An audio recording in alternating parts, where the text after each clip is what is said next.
Okay, the drink we're about to make is an angler's cocktail. So let's put some ice in our glass here. And we're going to do a shot of gin. There we go. And we're going to follow that up with a dash of grenadine. There we go. And we're going to do 2 dashes of bitters. There's 1 and 2. And we're also going to do 3 dashes of orange bitters. There's 1, 2, 3. And let's mix this up real good here. The angler's cocktail.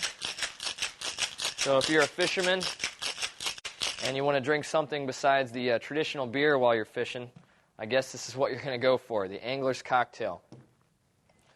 There we go. Set up our glass and give it a pour. Add a straw and bottoms up.